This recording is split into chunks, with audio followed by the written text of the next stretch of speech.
Hi everyone, I'm Ritvik and you're watching Dream UK. On this channel, I share my complete journey of my life in the UK. जब मैं student की तरह UK में आया था तो मैंने अपनी पूरी जर्नी आप सभी के साथ शेयर करी थी।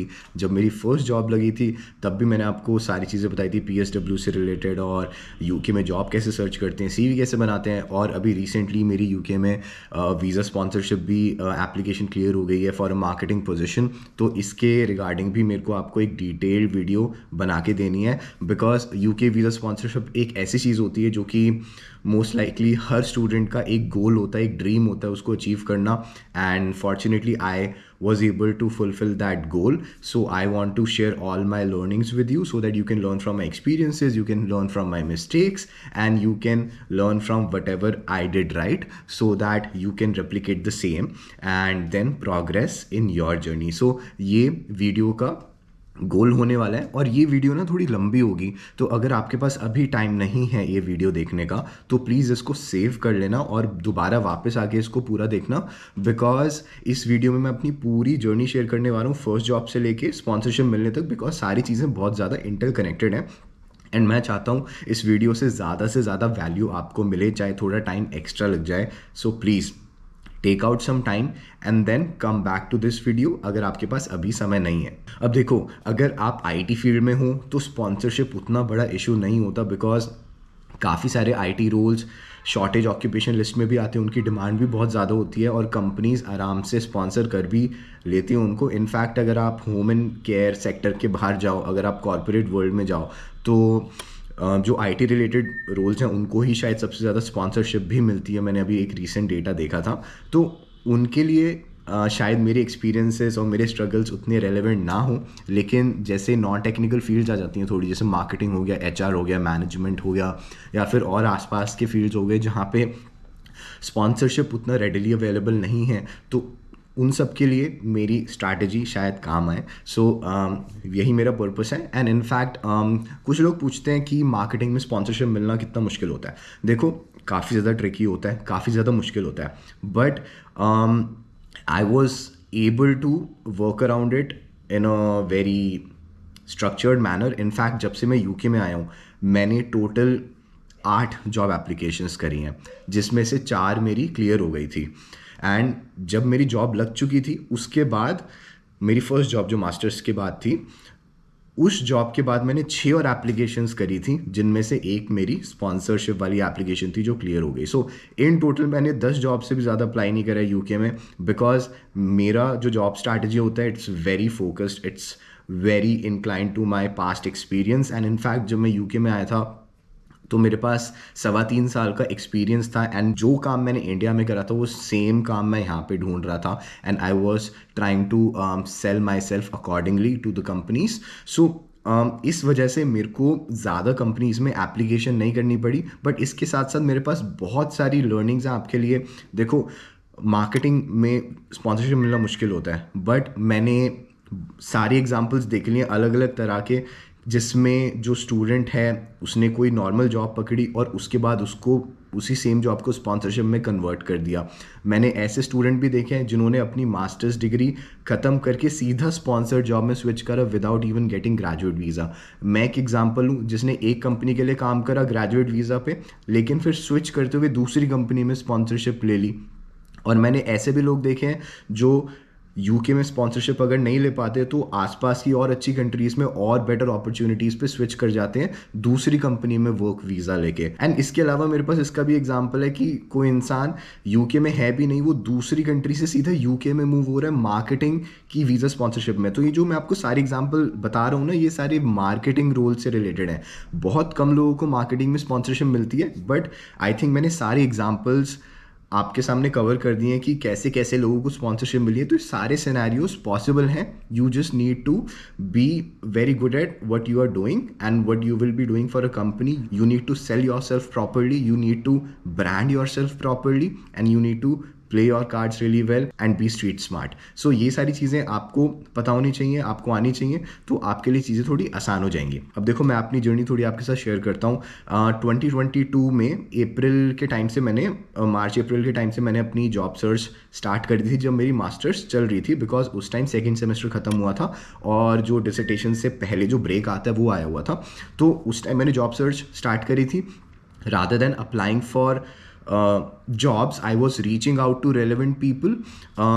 जिस कंपनी में मेरे को जॉब करनी थी उनके रेलिवेंट लोगों को मैं लिंक्डइन पे रीच आउट करता था मेरे साथ कॉल सेटअप करने के लिए या फिर मेरी प्रोफाइल देखने के लिए और बताने के लिए कोई रेलिवेंट अपॉर्चुनिटी है कि नहीं। सो ऐसे करके मेरे को 2 मार्केटिंग एजेंसीज़ में इनफैक्ट जॉब लग भी गई थी। वो मेरी फर्स्ट 2 एप्लीकेशंस थी और वो दोनों की दोनों कन्वर्ट हो गई थी। एक का तो चलो मेरे को रेफरल मिला था कहीं से और दूसरा मैंने खुद रीच आउट करके उसको कन्वर्ट करा था। सो आप देख सकते हो कि जो आप नॉर्मल एप्लीकेशंस करते हो वर्सेस आप किसी को रीच आउट करके करते हो, दोनों में कितना डिफरेंस है। मेरी पहली 2 जॉब्स ही कन्वर्ट हो गई और मेरे पास स्टैंडिंग जॉब ऑफर था। तो एक मेरे को लंदन की मार्केटिंग एजेंसी से मिली थी और एक मेरे को जर्मनी की मार्केटिंग एजेंसी से मिली थी। जो जर्मनी की मार्केटिंग एजेंसी थी उसकी सैलरी बहुत अच्छी थी in comparison to what I was getting in London, because generally जो सैलरीज जर्मनी में मिलती हैं कई बार वो अच्छी होती हैं यूके से। सो आई ऑप्टेड फॉर जर्मनी वाली कंपनी एंड फ्रॉम जुलाई जब मेरी डिसर्टेशन चल भी रही थी, बिकॉज मैं सितंबर इनटेक का स्टूडेंट हूँ, तो अगस्त में मेरी मास्टर्स खत्म होनी थी, लेकिन मैंने जुलाई में ही पार्ट टाइम काम करना स्टार्ट कर दिया था जर्मन कंपनी के साथ। और जैसे ही मेरी 3 सितंबर को अकेडमिक ईयर ख़त्म हुआ था तो मैंने सितंबर के फर्स्ट मंडे से फुल टाइम काम करना स्टार्ट कर दिया था सेम जर्मन कंपनी के साथ। ठीक है, सो ऐसे करके मैंने अपना यूके में करियर स्टार्ट करा, even though I was working in the UK remotely, but actually में जो मैं काम डिलीवर कर रहा था वो एक जर्मन कंपनी के लिए था। अब देखो अक्टूबर में I was eligible for graduate visa and I applied for it in November beginning 2022 1 दिसंबर को आई गॉट द डिसीजन कि मेरा ग्रेजुएट वीज़ा एप्लीकेशन अप्रूव हो गया एंड उसके 2-3 दिन बाद मेरे पास ग्रेजुएट वीज़ा आ गया था। अब देखो even though I had a job और मेरा ग्रेजुएट वीज़ा जस्ट स्टार्ट ही हुआ था, मेरे पास 2 साल थे एक स्पॉन्सर्ड जॉब ढूंढने के लिए, बट मैं चीज़ों को डिले नहीं करना चाहता था। सो इनफैक्ट दिसंबर में ही मैंने स्पॉन्सरशिप वाली जॉब्स दोबारा से सर्च करनी स्टार्ट कर दी थी। अब देखो जो मेरा करियर का बैकग्राउंड रहा है ना, वो ऐप स्टोर ऑप्टिमाइजेशन और परफॉर्मेंस मार्केटिंग, ये 2 एरियाज़ हैं, ASO एंड परफॉर्मेंस मार्केटिंग। जब मैं इंडिया में था तो मैं दोनों काम कर रहा था, बट यूके में आने के बाद जो मैंने जॉब स्टार्ट करी वहाँ पे मैं सिर्फ ASO कर रहा था, तो मेरा परफॉर्मेंस मार्केटिंग का थोड़ा जो बैकग्राउंड था वो आउटडेटेड होना शुरू हो गया था और ASO में जॉब्स बहुत कम होती हैं, तो शायद मेरे को सिक्योर करना भी आसान हो गया था बिकॉज उसमें कॉम्पिटिशन कम होता है। लेकिन परफॉर्मेंस मार्केटिंग में बहुत सारी जॉब्स होती हैं, बट अनफॉर्चुनेटली मेरी यूके वाली जॉब की वजह से परफॉर्मेंस मार्केटिंग का मेरा एक्सपीरियंस पुराना होता जा रहा था, तो उसकी मेरे को चिंता थी थोड़ी। बट सिंस मेरे पास ASO में एक्सपीरियंस था तो मैं स्पॉन्सरशिप ASO में ही स्टार्टिंग में ढूंढ रहा था, इवन दो उसमें अपॉर्चुनिटीज़ बहुत ज़्यादा लिमिटेड थी। बट दिसंबर के टाइम ही मेरे को एक कंपनी मिली यूके में बहुत बड़ी, जिनके पास ASO की एक अपॉर्चुनिटी थी, उनके पास स्पॉन्सरशिप लाइसेंस भी था। जब भी मैं जॉब सर्च करता हूँ अप्लाई करने से पहले आई ऑलवेज चेक कि उस कंपनी के पास स्पॉन्सरशिप लाइसेंस है कि नहीं, जो कि आप यूके स्पॉन्सरशिप लिस्ट गूगल पे सर्च करोगे, गवर्नमेंट वेबसाइट पे आपको एक लिस्ट आ जाएगी जो भी कंपनीज अप्रूव्ड स्पॉन्सर हैं। उस लिस्ट को देख के आप पता लगा सकते हो कि कौन सी कंपनी स्पॉन्सरशिप के लिए एलिजिबल है, कौन सी नहीं है। अगर वो कंपनी एलिजिबल नहीं है और मेरे को स्पॉन्सरशिप चाहिए तो वहाँ से स्पॉन्सरशिप मिलना is very very very difficult. उनको पहले लाइसेंस लेना पड़ेगा और फिर वो आपको स्पॉन्सर कर पाएंगे, जो कि नॉट इम्पॉसिबल। मेरी एक फ्रेंड ने करके दिखाया हुआ है कि उसके लिए कंपनी ने स्पॉन्सरशिप लाइसेंस लिया था एंड फिर स्पॉन्सर करा था इवन बिफोर हायरिंग हर। लाइक वो उनके लिए काम नहीं कर रही थी, वो स्टूडेंट थी एंड देन ऐसा हुआ था। बट बहुत रेयर होता है मेरी ओपिनियन में ऐसा, तो मैं कंपनीज उनको ही ढूंढ रहा था जो एलिजिबल है स्पॉन्सरशिप के लिए। So I applied for that company in January. I got the interview. Apparently they liked my profile really well. So the first round of interview was scheduled with the HR manager and the head of app marketing of that company. Okay, and the round went really well. They really liked my profile. Interview में उन्होंने जो जो पूछा मैं बहुत अच्छे से prepare होके गया था। मैंने सारे क्वेश्चंस अच्छे से प्रिपेयर करके थे। मैंने कंपनी में भी काफ़ी अच्छा इंटरेस्ट दिखाया, जिस डोमेन में वो कंपनी काम करती है उसमें भी मैंने अपनी नॉलेज शोकेस करी, एक्सेप्ट माई टेक्निकल नॉलेज मेरे जॉब रोल में।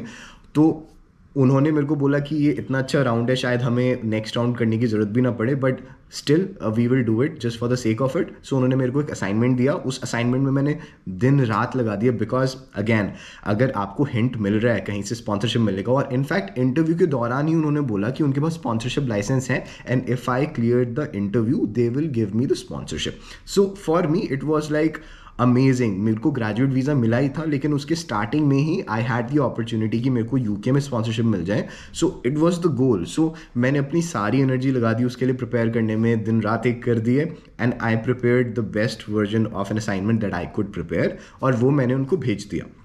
उनको वो असाइनमेंट इतना अच्छा लगा कि उनके हेड ऑफ मार्केटिंग ने बोला कि इस असाइनमेंट की प्रेजेंटेशन हमें करवानी ही नहीं है।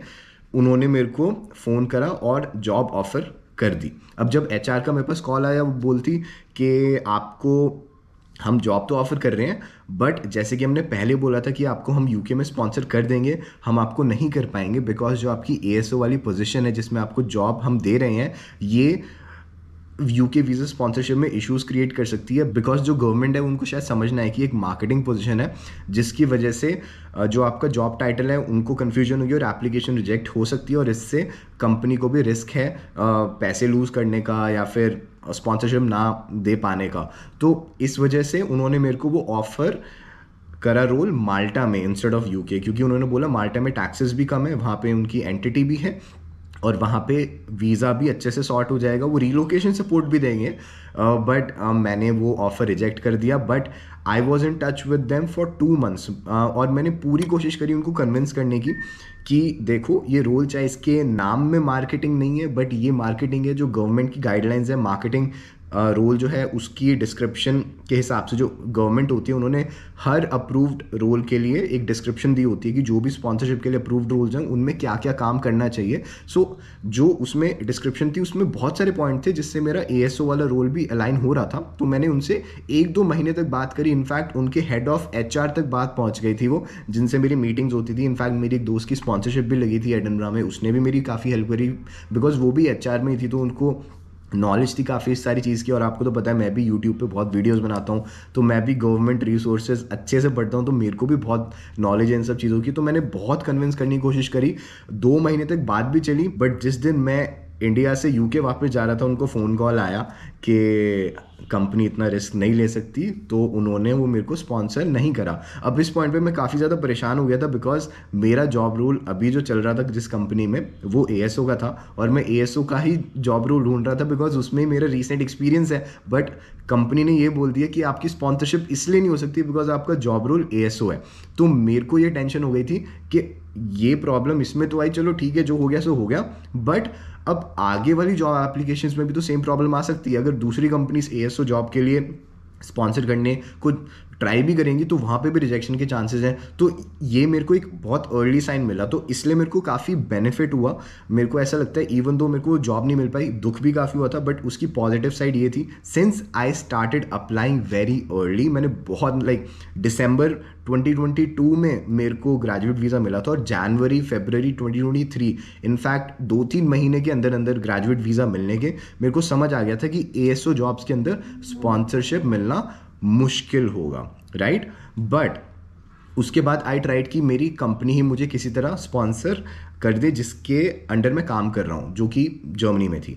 अब जो जर्मन कंपनी है वो मेरे को एक मीडिएटर के थ्रू हैंडल करती है जिसका नाम है रिमोट टेक्नोलॉजीज। सो रिमोट टेक्नोलॉजीज का काम ही यही होता है जो कंपनीज दूसरी कंट्री में उसको दूसरी कंट्रीज के लोगों को हायर करने में हेल्प करें without requiring those companies to set up new entities in new countries. तो मेरी जर्मन कंपनी ने मेरे को यूके में हायर करा हुआ था रिमोट के थ्रू। अब रिमोट के पास स्पॉन्सरशिप लाइसेंस था, तो मैंने ट्राई करा कि क्यों ना मैं रिमोट से पूछूं अगर वो मेरे को यूके में स्पॉन्सर कर सकते हो। अब देखो जो रिमोट है ना वो बाकी यूरोपियन कंट्रीज में आपको रिलोकेशन प्रोवाइड कर सकती है, वो आपको वीज़ा स्पॉन्सरशिप दिलवा सकते हैं बाकी कंट्रीज़ में, जैसे फ्रांस, स्पेन, माल्टा, उसके बाद और भी बहुत सारी कंट्रीज़, नेदरलैंड्स। अब उनकी काफ़ी लंबी लिस्ट होती है, उसमें से मैंने आपको 4-5 नाम ये बताएं, जर्मनी भी इनफैक्ट।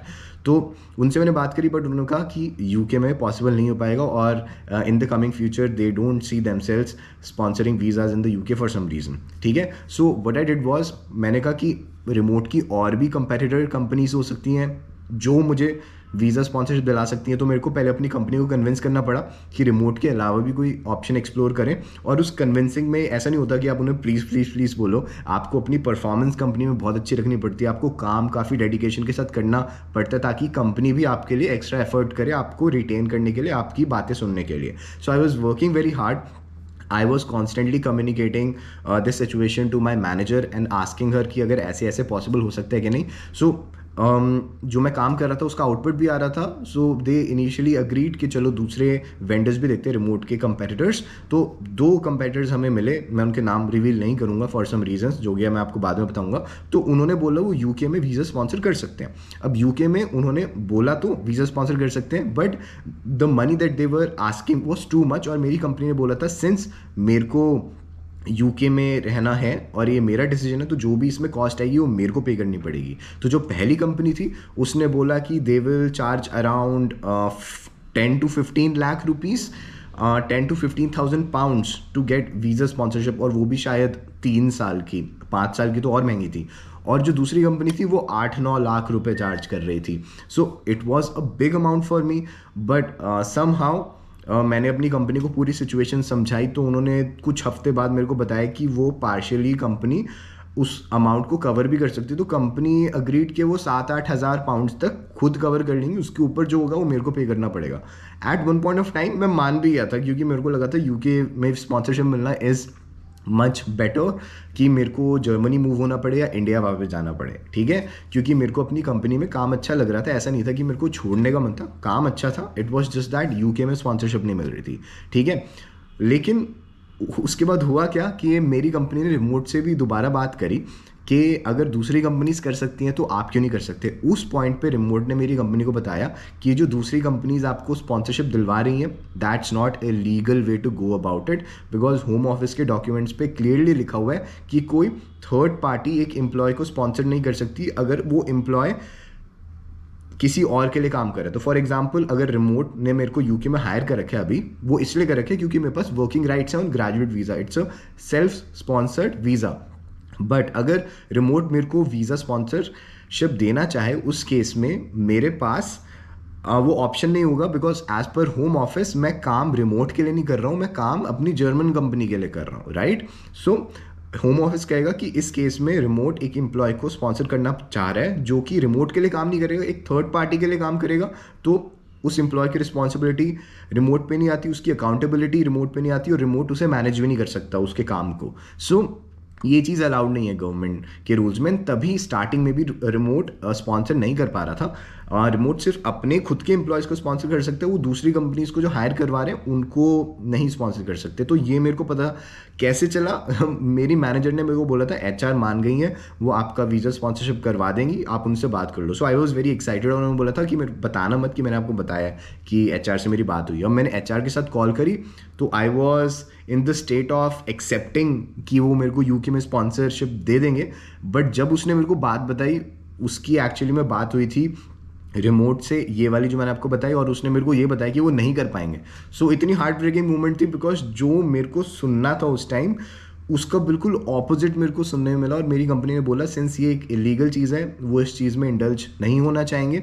और उस पॉइंट पे आके मेरा यूके का भी स्पॉन्सरशिप का प्लान और ग्रे एरिया में चला गया, क्योंकि मेरे को ये पता चल गया कि अगर मेरे को अपनी कंपनी के साथ रहना है तो मेरे को यूके में स्पॉन्सरशिप नहीं मिलेगी. अब इस चीज़ से आप ये सीख सकते हो, अगर आप में से कोई लोग फुली रिमोट जॉब कर रहे हो किसी और कंपनी के लिए जो कि यूके में बेस्ड नहीं है, और आप भी एक थर्ड पार्टी वेंडर के थ्रू यहाँ पे हायर हो रखे हो, even though you are legally hired in the UK but working for a different company, आपको यहाँ पे स्पॉन्सरशिप नहीं मिल पाएगी. Because I know some people जो कि यूएस की कंपनीज के लिए यूके में बैठ के ग्रेजुएट वीज़ा पे जॉब कर रहे थे, और वो भी एक्सप्लोर कर रहे थे कि अगर यूएस की कंपनी उनको यूके में स्पॉन्सर कर सकती हैं कि नहीं through these kind of mediators जो कि आपका पेरोल वगैरह हैंडल करते हैं like remote. But that's not the case. अगर आप भी ऐसी सिचुएशन में हो, सो अनलेस गवर्नमेंट के रूल चेंज हो जाए, आप ये चीज़ नहीं कर सकते हो.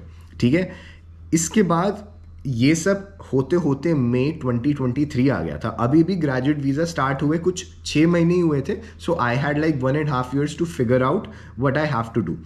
सो in the month of May मेरे को एक और अपॉर्चुनिटी दिखती है लिंक्डइन पे, जो कि यूके की एक बहुत जानी मानी बड़ी कंपनी है। आप में से कईयों ने उसका नाम भी सुना होगा, बट वो मैं बाद में आपको रिवील करूंगा किसी और वीडियो में, आज इस वीडियो में नहीं।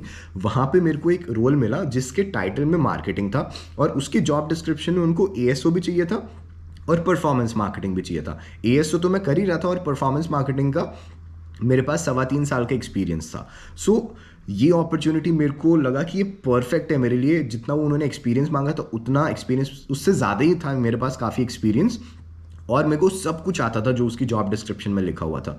सो मैंने डिसाइड करा कि ये परफेक्ट अपॉर्चुनिटी, और कंपनी के पास स्पॉन्सरशिप लाइसेंस भी था। मैंने कहा अब सारा फोकस यहाँ पे करते हैं, ठीक है। अब जब मेरे को कोई अपॉर्चुनिटी इतनी ज़्यादा अच्छी लगती है ना, कि इतना ज़्यादा वो आपके एक्सपीरियंस से, आपकी एक्सपर्टीज से, आपके बैकग्राउंड से अलाइन कर रही है, तो उसमें मैं ना सिर्फ जॉब एप्लीकेशन नहीं करता, उसमें मैं एक इन्फॉर्मेशनल इंटरव्यू सेटअप करने की कोशिश करता हूँ, जो कि मेरे को बिजनेस स्कूल में सिखाया गया था कि इन्फॉर्मेशनल इंटरव्यू होता क्या है। सो अगर आप किसी कंपनी के एम्प्लॉय से एक कैजुअल कॉल सेटअप करते हो to get to know more about that role, तो उसको इन्फॉर्मेशनल इंटरव्यू कहते हैं। और उसमें होता है क्या है कि फॉर एग्जांपल आपने एक इन्फॉर्मेशनल इंटरव्यू सेटअप करा किसी जॉब के लिए जो कि आपको बहुत ज़्यादा पसंद है, तो उसमें आप कोशिश करते हो कि उस जॉब की डिटेल्स आपको और मिले, और साथ के साथ आप सामने वाले को ये भी थोड़ा कन्विंस करने की कोशिश करो कि ये सारी चीज़ें जो बता रहे हैं वो आपको आती हैं।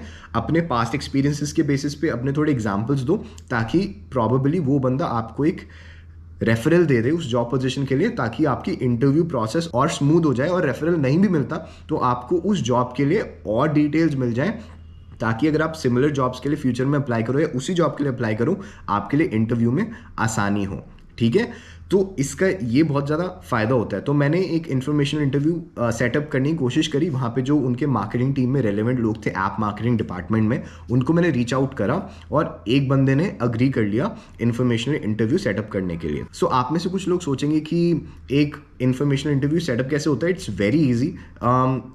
आप किसी भी रेलेवेंट बंदे को या बंदी को लिंक्डइन पे मैसेज करते हो कि hey XYZ, I saw this opportunity at, जो भी कंपनी का नाम है, it aligns really well with my experience, I have done it in the past and I wanted to know more about this role, so I was wondering if we can get on a virtual coffee और if we can have a quick chat to discuss this, let me know if you have some time. सो इतना कुछ करके भी अगर आप किसी को message कर दोगे ना, इट्स अ लॉन्ग शॉट, बहुत लोग इसको देखेंगे भी नहीं, रिप्लाई भी नहीं करेंगे, बट 10 लोगों को भेजोगे, एक तो शायद रिप्लाई कर ही देगा, और वही आपको चाहिए। और इसी पॉइंट पे ना आपकी पर्सनल ब्रांड बहुत ज़्यादा काम आती है।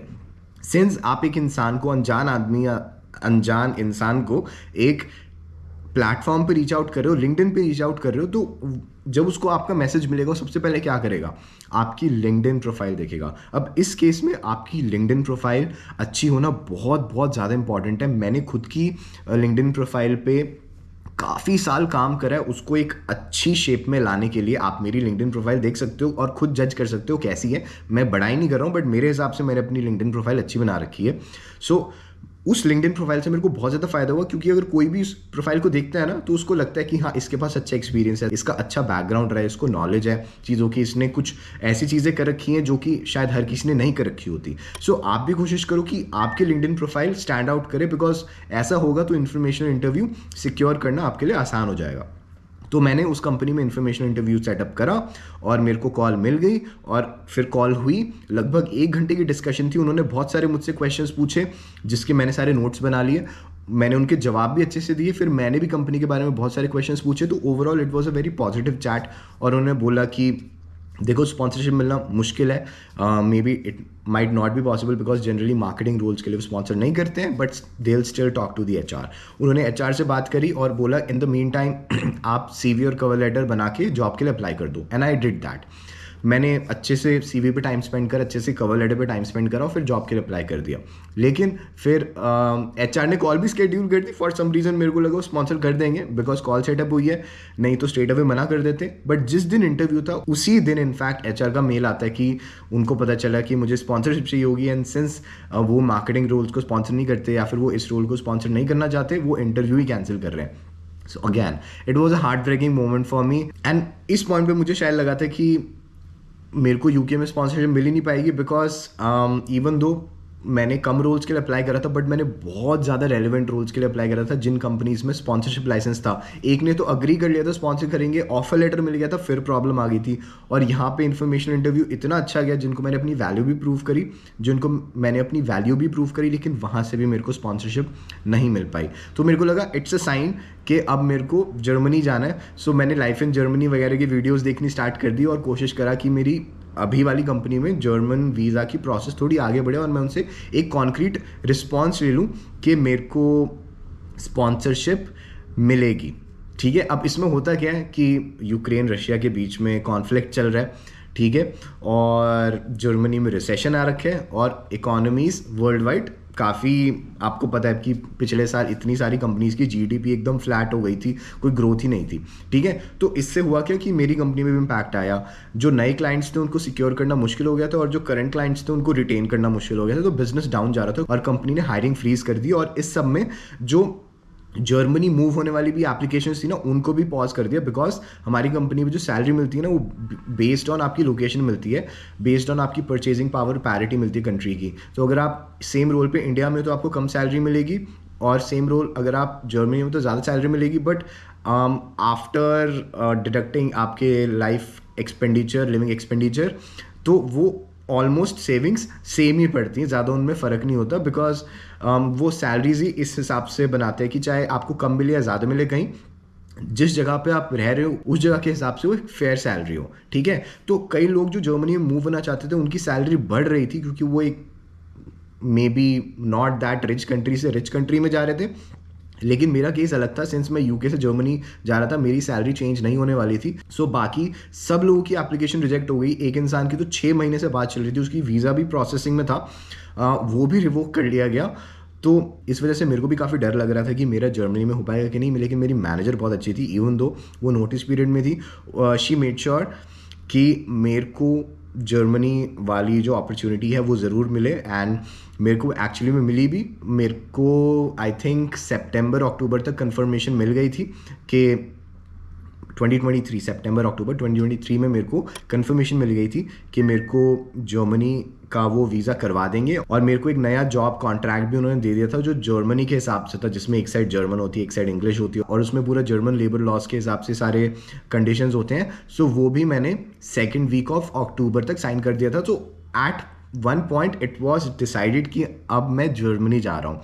तो अब आप सोचोगे कि ऐसा क्या हो गया, अक्टूबर में जर्मनी जा रहे थे और नवंबर एंड तक वीज़ा स्पॉन्सरशिप मिल गई। तो यहाँ से जो आगे की स्टोरी है वो बहुत ज़्यादा इंटरेस्टिंग है। तो देखो होता क्या है कि मेरी कंपनी का बिजनेस तो ख़राब हो ही रहा था। So second week of October के बाद मेरे को फर्स्ट वीक ऑफ अक्टूबर के बाद नया कॉन्ट्रैक्ट मिल गया था। लेकिन I think around second week of October and before the third week of October मेरी कंपनी ने मास ले ऑफ कर दिया। कंपनी में 33% of the company was laid off on the spot. सबको जॉब से निकाल दिया एंड 150 लोगों की कंपनी बच गई 94 लोगों की अप्रॉक्सीमेटली। सो हुआ क्या कि मेरे को नहीं पता था कि मेरे को निकालेंगे कि नहीं। एक 10 मिनट की कॉल हुई थी जिस पे उन्होंने बोला कि हम ऐसा ऐसा कर रहे हैं, और बोला इस 10 मिनट के बाद जो लोग सिस्टम में लॉगिन कर पाएंगे वो जॉब में रहेंगे और जो लोग नहीं कर पाएंगे वो नहीं रहेंगे। मेरे लिए काफ़ी ज़्यादा एंशियस पोजीशन थी, किसी के लिए भी होगी यार, कि आप अगर जॉब से निकलने वाले हो तो इतनी ज़्यादा स्ट्रेसफुल सिचुएशन होती है। और वो 10 मिनट शायद मेरी लाइफ के सबसे लंबे 10 मिनट थे टू गेट टू नो कि अगर मैं अब एम्प्लॉयड हूँ कि नहीं। बिकॉज यहाँ बाहर लाइफ अफोर्ड कर पाना इतना ज़्यादा मुश्किल है कि अगर आपके पास जॉब ना हो तो आपकी सेविंग्स ऐसे उड़ जाएंगी पता भी नहीं चलेगा एक नॉर्मल यहाँ पे लाइफ सस्टेन करने में भी। So I was very scared, but after 10 minutes I got to know कि I was a part of the company still. So उस पॉइंट ऑफ व्यू से मैं बच गया था। लेकिन फिर मेरे दिमाग में ये आ गया था कि यार ये कंपनी ने तो लोगों को निकाला है, क्या इस कंपनी के लिए मैं जर्मनी जाना चाहूँगा या फिर मेरे पास कोई और ऑप्शन है भी। बिकॉज अगर आप किसी वर्क वीज़ा पे जर्मनी मूव होते हो तो वहाँ का एक क्लॉज है वीज़ा का कि एक पर्टिकुलर अमाउंट ऑफ टाइम के लिए आपको कंपनी को काम देना पड़ता है अपना, उस कंपनी को आप छोड़ नहीं सकते हो। I was having these thoughts कि अगर मैं जर्मनी मूव हो जाता हूँ तो उस केस में अगर मैं कंपनी छोड़ ना पाऊँ अपनी तरफ से, बिकॉज मेरा एक कॉन्ट्रैक्ट है जो मेरे को बाइंड करता है उस कंपनी के साथ, लेकिन कंपनी की हालत ख़राब हो जाती है फिर से और वो दोबारा लोगों को निकालना चाहते हैं, सो मेरे पास जॉब ढूंढने का ऑप्शन ही नहीं होगा, मेरे को वेट करना पड़ेगा कि वो मेरी कंपनी मेरे को फायर करे एंड फिर मैं जॉब ढूंढने लगूँ. सो वो मेरे लिए काफ़ी ज़्यादा स्केरी सिचुएशन हो जाती है एक नई कंट्री में, एक नए इन्वायरमेंट में जहाँ पे ज़्यादातर इंग्लिश भी नहीं बोली जाती. सो मैं ऐसी सिचुएशन में नहीं आना चाहता था, बट मेरे पास कोई ऑप्शन नहीं था, तो मैंने सोचा जो होगा देखा जाएगा, बस जर्मनी जाते हैं. बट जब ले ऑफ हुए उसके कुछ दिन बाद, एक हफ्ते से पहले पहले मेरे पास एक मैसेज आता है उसी कंपनी से जिनसे मेरी मई में बात हुई थी, जिनके साथ मेरा इन्फॉर्मेशनल इंटरव्यू सेटअप हुआ था. उस पॉइंट ऑफ कॉन्टैक्ट से मेरे पास मैसेज आता है कि आप क्या अभी भी जॉब्स के लिए सर्च कर रहे हो, हम शायद आपको स्पॉन्सर कर पाएँ.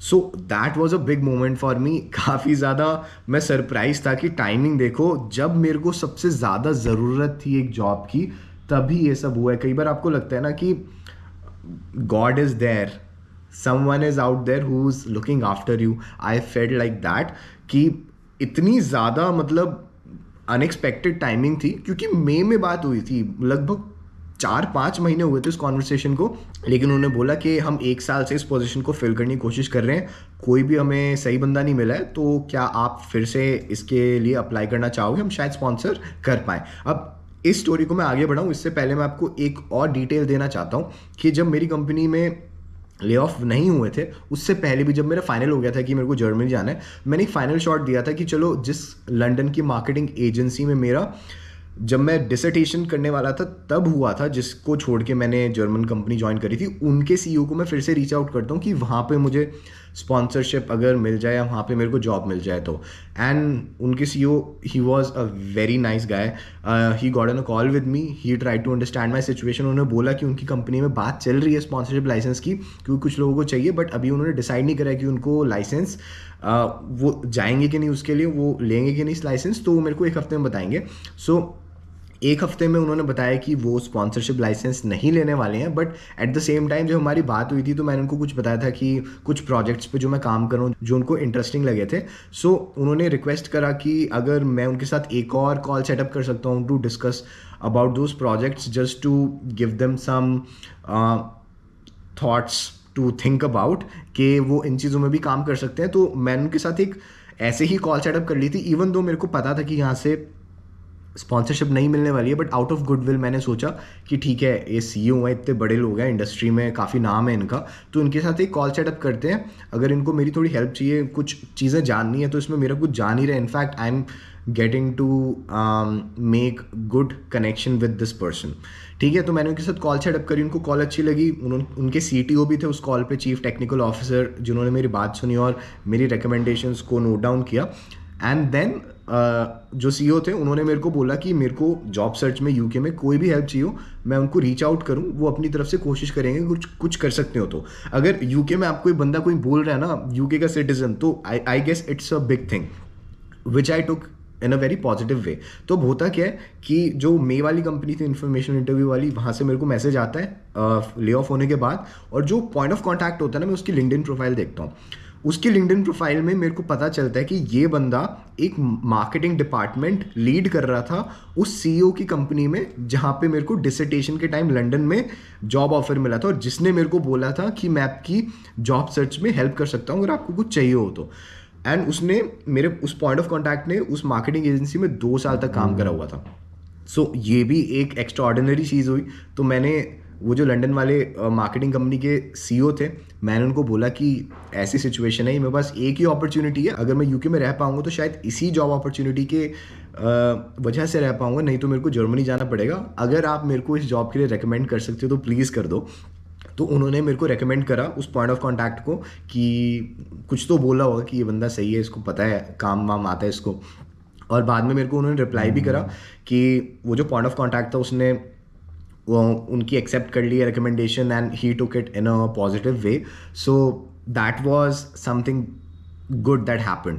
ठीक है, और इसी के दौरान होता है क्या कि उस कंपनी से एचआर की कंफर्मेशन आ जाती है कि हाँ, हम इस रोल के लिए स्पॉन्सरशिप दे देंगे अगर आप इस रोल के इंटरव्यूज़ को क्लियर कर लेते हो. ठीक है, और उसके साथ साथ उन्होंने लिंक्डइन पे फिर से वो ओपनिंग पब्लिश कर दी। तो मेरे को पता था कि अब इस रोल में स्पॉन्सरशिप भी ये दे रहे हैं, तो इस पर कॉम्पिटिशन भी बढ़ जाएगा और लोग अप्लाई करेंगे। सो अब मेरे को फटाफट सब कुछ करना है, बिकॉज यूके में ना कई बार क्या होता है, जो हायरिंग होती है first come first serve basis पे होती है। तो इवन तो आपकी इंटरव्यू प्रोसेस चल रही हो, अगर कंपनी को एक बहुत अच्छा कैंडिडेट मिल जाता है तो वो बाकी लोगों का इंटरव्यू फिनिश करने की कोशिश नहीं करते हैं। काफ़ी सारे केसेस में होता है, हर कंपनी में ऐसा नहीं होता, बट बहुत सारी कंपनीज में ऐसा होता है। मेरे दोस्तों के साथ भी हुआ है कई बार ये सेम चीज़, कि अगर उनको एक कैंडिडेट मिल गया है तो वो उसको जॉब ऑफर कर देते हैं अगर आपका अभी भी HR राउंड पेंडिंग है। वो वेट नहीं करेंगे आपका HR राउंड हो और फिर बाकी के राउंड्स हो, वो कोशिश करेंगे कि जो उनको इंसान मिले वो उसको हायर कर ले, ताकि वो और कोई कंपनी ज्वाइन ना कर ले। तो उसके बाद होता क्या, मैंने फटाफट से HR राउंड शेड्यूल करा लिया। उस HR राउंड के लिए मैंने इतना ज़्यादा प्रिपेयर करा था कि आप सोच नहीं सकते, जबकि HR राउंड में उन्होंने ज़्यादा कुछ पूछा नहीं, tell me about yourself ही मैं अपना बता पाया था। उसके बाद उन्होंने सैलरी एक्सपेक्टेशंस पूछी, ये पूछा कि मेरा नोटिस पीरियड कितना है, मैं कब से ज्वाइन कर सकता हूँ, यही सब बातें हुई। और उसके बाद उन्होंने बोला कि ठीक है आपका सेकंड राउंड शेड्यूल कर देते हैं। एंड सिंस मेरे को उस पॉइंट ऑफ कॉन्टैक्ट से रिकमेंडेशन मिली थी और CEO ने भी रिकमेंडेशन दे रखी थी, तो उन्होंने मेरा सेकंड टेक्निकल राउंड ही स्किप कर दिया। तो आप देख सकते हो कि जो मई में मेरा इन्फॉर्मेशनल इंटरव्यू मैंने सेटअप करा था उसका कितना बेनिफिट मेरे को बाद में जाके मिला, कि मेरे इंटरव्यू राउंड्स भी कम हो रहे थे। एंड उसके बाद उन्होंने मेरे को एक सीधा एक असाइनमेंट भेज दिया, जिसके बेसिस पे मेरी एक प्रेजेंटेशन होनी थी, जो कि मेरे को 4-5 लोगों को प्रेजेंट करना था, उनके हेड ऑफ मार्केटिंग वगैरह वगैरह और बाकी सारे लोगों को डिपार्टमेंट में। एंड फिर पता चलता है कि मेरी जॉब लगी कि नहीं। अब होता क्या है कि जो मेरा पॉइंट ऑफ कॉन्टैक्ट था ना, वो एनुअल लीव पे चला गया 2 महीने के लिए। तो मेरे को लगा अगर वो इंसान होता इंटरव्यू के टाइम तो और ज़्यादा सही रहता, बिकॉज उससे मैंने पहले बात करी हुई थी। एंड जब मैंने उससे बात करी थी, जो जो उसने मुझसे पूछा था उसके सारे मैंने नोट्स बना लिए थे, तो उन सब क्वेश्चंस के मेरे पास आंसर्ड प्रिपेयर्ड थे। सो इन अ वे मेरे को पता था कि वो इंसान क्या क्वेश्चंस पूछेगा। तो होता क्या है कि मैं दिन रात लगा के वो असाइनमेंट पहले करता हूँ। मैंने अपने जो भी वीकेंड्स थे पूरे वो सारे उसमें लगा दिए। और इन सब के दौरान आपको पता होना चाहिए कि मेरी कंपनी में ले ऑफ हो रखे थे, 33% लोग फायर हो गए थे। एंड जो काम था वो सेम अमाउंट का था। सो वो बहुत ज़्यादा बढ़ गया था क्योंकि लोग इतने कम हो गए थे। सो कंपनी में क्या कहते हैं, भूचाल मचा हुआ था काम का, इतना ज़्यादा काम आ रखा था।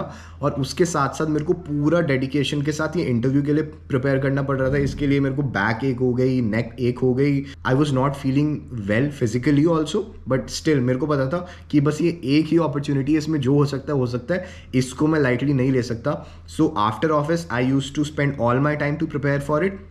एंड वीकेंड्स भी मैंने सारे लगा दिए थे, मैं कहीं बाहर नहीं गया था। पूरा टाइम मैंने बस फोकस करके इस इंटरव्यू की प्रेप करनी स्टार्ट करी। एंड जब मेरी प्रेजेंटेशन बन गई उसके बाद मैंने उस प्रेजेंटेशन को पूरा मेमोराइज करा कि मैं बोलूँगा क्या प्रेजेंटेशन में। I would give you one tip कि कभी भी बहुत इंपॉर्टेंट प्रेजेंटेशन आपको डिलीवर करनी हो ना, हमेशा आप पूरा मेमोराइज करके जाओ कि आपको बोलना क्या है। बिकॉज अगर आप ऑन द स्पॉट सोचोगे ना तो आपका सारा ध्यान होगा इसमें आपको बोलना क्या है। लेकिन अगर आपने प्रिपेयर करा होगा कि आपने बोलना क्या है, तो बोलने के टाइम आप ध्यान दोगे कि बोलना कैसे है, आप अपनी स्पीच पे ध्यान दोगे, आप अपनी कॉन्फिडेंस लेवल पे ध्यान दोगे, आप अपनी डिलीवरी पे ध्यान दोगे। सो आई डिड द सेम। मेरे को 20 मिनट मिलने थे उस प्रेजेंटेशन के। मैंने उस 20 मिनट में एग्जैक्टली जो बेस्ट स्क्रिप्ट पॉसिबल थी उस प्रेजेंटेशन की वो लिखी, उसको 10-15 बार रिव्यू करा, उसको मेमोराइज करा काफ़ी दिन लगा के।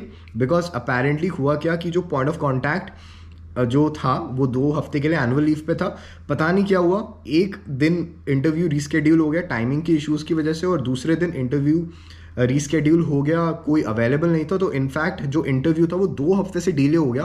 तो मेरे पास बहुत ज़्यादा टाइम आ गया प्रिपरेशन का। सो मैंने ऑफिस के बाद I use to be very tired after office, मेरे को नींद आ रही होती थी। बट आई रिमेंबर कि मैं वो स्क्रिप्ट बोलते हुए जब प्रैक्टिस करता था, दिन में 3-3 बार प्रैक्टिस करता था, मेरे को नींद भी आ रही थी ना। I used to slap my face to wake myself up and I used to jump on the floor just so that I don't feel sleepy again. I don't know, do whatever you can do to make things work out, right. So ये सब मैं करता था ताकि मैं उस assignment की presentation की पूरी अच्छे से प्रेप कर पाऊँ, और उसके बाद जो भी वो फॉलोअप क्वेश्चंस पूछ सकते हैं उन सब की प्रेप कर पाऊँ, और जो भी वो पॉइंट ऑफ कॉन्टैक्ट ने मेरे को इन्फॉर्मेशन इंटरव्यू के दौरान पूछा था वो सब भी मैं अच्छे से याद कर लूँ।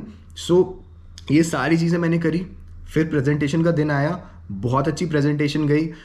कुछ भी ऐसा नहीं था जो कि उन्होंने ऐसे परसीव करा हो कि नेगेटिव वे में हो। जो उन्होंने क्वेश्चंस पूछे सारे आते थे। प्रेजेंटेशन में जो उन्होंने मुझसे क्वेश्चंस पूछे थे वो सारे मैंने एड्रेस कर दिए थे। So it went really well. और उन्होंने बोला मेरे को 2 से 3 दिन में अपना डिसीजन बताएंगे। 2 दिन बाद मैंने खुद ही एचआर को रीच आउट कर लिया कि क्या आपके पास कोई डिसीजन है। एचआर ने बोला let's get on a call, and अगर आपका फाइनल राउंड ऑफ इंटरव्यू हो गया 99% ऑफ द केस अगर एचआर ने बोला let's get on a call, that means you are getting the job. 1% हो सकता है कि आपको ना भी मिले, बिकॉज वो जनवरी 2023 में जो मेरे को एचआर की कॉल मिली थी उसने फाइनली ये बोला था हम आपको स्पॉन्सर नहीं कर पाएंगे। So anything can happen, but in majority of the cases if you get one final call after the final round of interview from the HR, it means that you have gotten the job and she wants to discuss some contract related information, like आपकी ये salary होगी क्या आपको सही लगती है, इसमें आपको कोई परेशानी तो नहीं है, या फिर ये सारी कंडीशंस होंगी। सो उन्होंने मेरे को कॉल करा and then she offered me the job, and that was the most amazing moment of my life in the UK at least. वो सबसे बड़ी मोमेंट थी मेरे लिए, because finally I had cracked the job जिसके बेसिस पे मेरे को स्पॉन्सरशिप मिल सकती थी, and that too after facing a layoff. इतना ट्रॉमेटिक एक्सपीरियंसिंग कंपनी में, और मैं जर्मनी जाने से बच गया। लेकिन फिर मैंने क्या करा, जॉब ऑफर एक्सेप्ट कर लिया, साइन वगैरह कर लिया जो भी मेरे को डॉक्यूमेंट्स पे करना था, एंड फिर स्पॉन्सरशिप की बात स्टार्ट होती है। स्पॉन्सरशिप के लिए मैंने उनको बोला देखो नवंबर में मेरे को ऑफर मिल गया था, अब मैंने बोला कि देखो मिड दिसंबर में मेरे को इंडिया जाना है और उससे पहले मेरे को स्पॉन्सरशिप चाहिए, और मैं अपनी कंपनी में नोटिस पीरियड तभी डालूंगा अगर मेरे को यूके वीज़ा स्पॉन्सरशिप मिल जाती है, because I don't want to be in a situation जहाँ पे मेरा वीज़ा रिजेक्ट हो जाता और मेरे को सिंस मैं अपनी कंपनी में नोटिस पीरियड डाल देता मेरा जर्मनी भी जाना ना हो पाता। बिकॉज जिससे मेरी जनवरी 2023 में बात हुई थी, जिस कंपनी ने मेरे को वीज़ा स्पॉन्सरशिप देने से मना कर दिया था, उसका मेरे दिमाग में अभी भी डाउट था कि मार्केटिंग रोल्स में क्या कोई दिक्कत आती है क्या। मेरे को मिली नहीं थी तो मेरे को पता नहीं था, तो मैंने बोला कि मैं नोटिस पीरियड ही तभी डालूंगा अगर मेरे को आपकी कंपनी से वीज़ा स्पॉन्सरशिप मिल जाती है। जो कि उन्होंने बोला कि ये शायद पॉसिबल ना हो पाए बिकॉज आपके जाने में 2-3 हफ्ते ही बचे हैं और शायद तब तक डिसीजन ना आए। लेकिन उन्होंने बोला कि मैं फिर भी अपनी वीज़ा टीम से बात करती हूँ, काफ़ी ज़्यादा कोऑपरेटिंग एचआर थी, तो उन्होंने अपनी वीज़ा टीम से बात करी एंड वीज़ा टीम ने बोला कि अगर हम आपकी प्रायोरिटी में एप्लीकेशन लगाते हैं तो विद इन अ वीक आपका डिसीजन आ जाएगा। सो उन्होंने मुझसे डॉक्यूमेंट मांगे थर्सडे रात को, फ्राइडे तक मैंने डॉक्यूमेंट्स रिसीव कर दिए थे। जो एचआर थी वो अगले हफ्ते के मंडे तक छुट्टी पे थी, उसने ट्यूसडे को मेरे डॉक्यूमेंट्स देखे एंड आई थिंक ट्यूसडे को ही मेरी वीज़ा एप्लीकेशन सबमिट हो गई थी।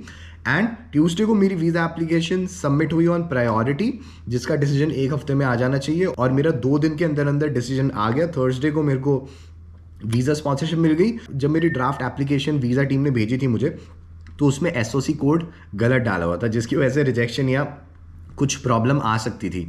सो वो मैंने ठीक कराया। वो उन्होंने आईटी वगैरह से रिलेटेड डाला हुआ था, वो मैंने मार्केटिंग का चेंज कराया।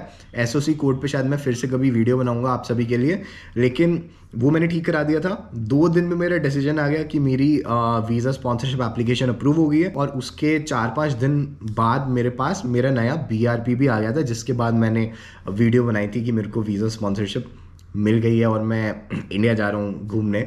So that's how things worked out for me. अब मैंने कुछ पॉइंट्स बनाए आप सभी के लिए। मेरी पूरी स्टोरी में से आपको क्या की इनसाइट्स, की टेक अवेज अपने साथ लेकर जाने हैं, ताकि सेम चीज़ आप भी अपने साथ कर पाओ और आपको भी उसका पोटेंशियली बेनिफिट हो।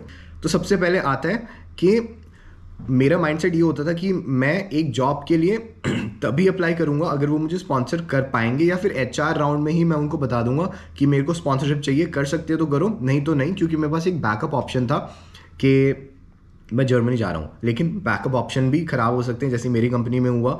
इवन दो आई वॉज स्टिल गोइंग, मेरे को कॉन्ट्रैक्ट मिल गया था, लेकिन फिर भी वो ग्रे एरिया में आ गया था।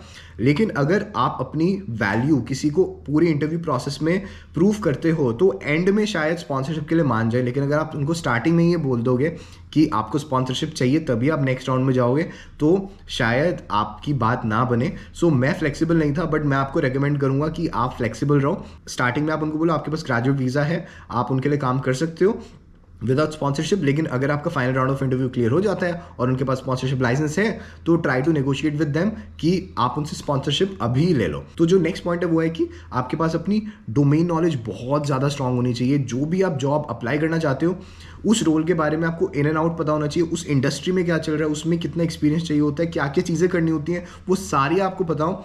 आपके पास टैंजिबल वर्क एक्सपीरियंस है तो बहुत अच्छी बात है, नहीं भी है तो जितनी भी थियोरेटिकल नॉलेज एंड सर्टिफिकेशन से नॉलेज आप गेन कर सकते हो वो सब करो, ताकि जब आपके पास अपॉर्चुनिटी आए तो आपको पता हो कि इसमें आप अपनी बेस्ट परफॉर्मेंस करके दिखाओगे, इसमें कोई डाउट नहीं है। आपको बस एक अपॉर्चुनिटी मिलने की देर होनी चाहिए और वो जैसे ही आपको मिले you have to ace that opportunity. So you have to build this mindset and you have to prepare for jobs accordingly. इसके बाद building personal brand on platforms like LinkedIn is very important. मेरे को information interview तभी मिला क्योंकि उन्होंने मेरी LinkedIn profile देखी और उनको लगा कि हाँ इसमें कुछ अलग बात है शायद। तो अगर वो मेरे को इन्फॉर्मेशन इंटरव्यू नहीं मिलता तो एचआर ही मेरी एप्लीकेशन रिजेक्ट कर देती और मेरे को कभी स्पॉन्सरशिप यूके में मिलती नहीं। इवन दो मेरे को इतने टाइम बाद मिली, इतने अनयूजुअल वे में मिली, but everything goes back to my LinkedIn profile. उसने मेरी लिंक्डइन प्रोफाइल देखी थी और वहां से मेरी प्रोफाइल देखने के बाद उसने मुझे मैसेज करा कि ठीक है let's get on a call. And इसमें ये भी आपको बात बताना चाहूंगा कि जिसको मैंने एक्चुअली में कॉन्टैक्ट करा था वो उस रोल का रिपोर्टिंग मैनेजर था। सो अगर आपका तुक्का सही लग जाता है, अगर सही बंदा आपके मैसेज को रिप्लाई कर देता है तो शायद आपकी उसी से ही बात हो जाए जो आपको एक्चुअली में इंटरव्यू लेता। So in a way when I schedule my information interview I had skipped the HR round और मैंने सीधा उसी से ही बात कर ली थी जो उस रोल का रिपोर्टिंग मैनेजर था। तो ये भी एक बहुत बड़ा फायदा होता है इन्फॉर्मेशन इंटरव्यू का, लेकिन लिंक्डइन प्रोफाइल पे आपको बहुत ध्यान देना है। इसके बाद मेरा थंब रूल है कि make mistakes early, learn from your mistakes early and achieve your goals early. जितना जल्दी आप चीज़ें स्टार्ट करोगे आपको चीज़ों के बारे में पता चलेगा। अब मैंने ग्रेजुएट वीज़ा लेते ही स्पॉन्सरशिप ढूंढनी स्टार्ट कर दी थी, इवन तो मेरे पास 2 साल थे। अगर यही चीज़ मैं सोच के चलता नहीं तो 2 साल हैं, जब 1.5 साल हो जाएंगे, लास्ट के 6 महीने में ढूंढना स्टार्ट करेंगे, ये सारी प्रॉब्लम्स शायद उस पॉइंट ऑफ टाइम में आती। लेकिन सिंस मैंने सब कुछ बहुत जल्दी स्टार्ट कर लिया था, दिसंबर 2022 में मैंने स्टार्ट करा था और अभी दिसंबर 2023 हो गया, जनवरी 2024 चल रहा है और 1 साल बाद मेरे को स्पॉन्सरशिप मिल भी गई इतनी सारी चीज़ें फेस करने के बाद। तो जितना जल्दी आप चीज़ों को फेस करना स्टार्ट करोगे, उसमें इंडल्ज होना स्टार्ट होगे, उतना जल्दी आपको चीज़ें समझ आएंगी। आप गलतियां भी करोगे ना, आपके पास खुला डुल्ला टाइम होगा उन गलतियों को ठीक करने का। सो एंड मोमेंट तक कुछ नहीं छोड़ना। जो आपका गोल है उसके टुवर्ड्स आप काम करते रहो, धीरे धीरे काम करो लेकिन कंसिस्टेंटली काम करो जब तक वो अचीव नहीं होता। आई नो बोलने में आसान लगता है, करने में मुश्किल होगा, लेकिन करने में आसान होगा। या आप ट्राई करके देखना। अगर आप एंड के लिए सब कुछ छोड़ दोगे, आपके पास प्रेशर इतना होगा कि आप हर चीज़ में ना हड़बड़ी दिखाओगे, जल्दबाजी करोगे, आप अच्छे से कुछ नहीं कर पाओगे। CV कवर लेटर लिखने में आपको आलस आएगा। इन्फॉर्मेशन इंटरव्यू आप कहोगे कि इतना टाइम कौन लगाए, और ये टाइम मैं तभी लगा पाए बिकॉज मेरे पास टाइम था। सो आपको भी सेम चीज़ करनी है। इसके बाद मैं आपको बोलूँगा कि अगर आप इन्फॉर्मेशन इंटरव्यू लगा भी लेते हो ना किसी के साथ, तो उससे रिकमेंडेशन लेने का ट्राई करो। उससे आपका HR राउंड या बीच के राउंड स्किप हो सकते हैं और आप थोड़ा आगे बढ़ सकते हो अपनी प्रोसेस में। इसके बाद good networking always page of. Networking करने की यहाँ पे कोशिश करो। जो लंदन वाला CEO था उसकी मैंने हेल्प करी, उसने मेरी जॉब सर्च में हेल्प करी, उसने मुझे एक रोल के लिए रेकमेंड कर दिया। मैंने इन्फॉर्मेशन इंटरव्यू सेटअप करा, उससे भी मेरी बहुत हेल्प हुई। मेरी लिंक्डइन प्रोफाइल पे भी बहुत सारे रिकमेंडेशन है रेलिवेंट लोगों की इंडस्ट्री में, तो मेरी कोई लिंक्डइन प्रोफाइल भी देखता है तो उससे भी इंप्रेशन एक अच्छा जाता है। मैं अपनी CV में भी इनफैक्ट दूसरे लोगों की रिकमेंडेशंस डाल के रखता हूँ। मेरा CV मेरी वेबसाइट पे भी है ritvikarya.com, आप वहाँ पे जाके देख सकते हो, डाउनलोड कर सकते हो मेरा CV। मैं कैसे CV यूज़ करता हूँ जॉब एप्लीकेशंस के लिए, तो आप वहाँ से देख सकते हो कि मैं कैसे रिकमेंडेशंस को यूज़ करता हूँ, और वैसे भी जनरली नेटवर्किंग करके भी कैसे मैं रिकमेंडेशंस को यूज़ करता हूँ। इसके बाद जो नेक्स्ट चीज़ है वो है be smart and connect the dots yourself. बाकी लोग ये आपके लिए नहीं करेंगे। जैसे कि जब मेरा इन्फॉर्मेशन इंटरव्यू था, जो उन्होंने क्वेश्चंस पूछे उसके नोट्स मैंने खुद बनाए। मेरे को उसने बोला था कि ये मैं पूछ रहा हूँ, इसके नोट्स बना लो। जो उस बंदे की प्रोफाइल थी वो मैंने खोल के देखी, मैंने देखा कि इससे मैं कैसे कनेक्शन बिल्ड कर सकता हूँ और इससे मैं कैसे रिकमेंडेशन ले सकता हूँ। और तब मैंने देखा कि इसने वो लंदन वाले CEO की कंपनी में काम करा हुआ है। फिर मैंने लंदन वाले CEO को रीच आउट करा। सो ये सारी चीज़ें ना आपको इम्प्रोवाइज करनी पड़ती हैं, आपको हिंट्स लेने पड़ते हैं इधर उधर से, और उसके बाद डॉट्स को कनेक्ट करना पड़ता है। बाकी लोग आपके लिए नहीं करेंगे। So be smart about the opportunities you are getting. Look at the profile of people who will be interviewing you. See उनके और आपके बीच में क्या कॉमन है, उनने लिंक्डइन पे प्रीवियसली क्या पोस्ट्स करे हैं, वो किससे कनेक्टेड हैं, कहीं से रेफरल मिल सकता है, कहीं से रिकमेंडेशन मिल सकती है, या फिर कुछ भी हिंट आपको उनकी प्रोफाइल से मिल जाता है, उसको आप अपनी एडवांटेज के तौर पे कैसे यूज़ कर सकते हो, वो आपको देखना है। सो यही सारे पॉइंट्स मेरे को आपको बताने थे, and that was my journey. It was a very long video like I told you in the beginning, but I guess you must have learn something from it, you must have learn something from my experiences. I know मैंने बीच में Germany की भी बहुत सारी बातें करी थी, but I just wanted to share a very candid story. I wanted to tell you my journey, how it went, and if any one of you might be going through a similar path, you know what's ahead of you and how you can approach things. Even though सबकी journey अलग होती है, सबके circumstances अलग होते हैं, but that was my story. I hope you liked it. That's all from my side. Take care. Bye.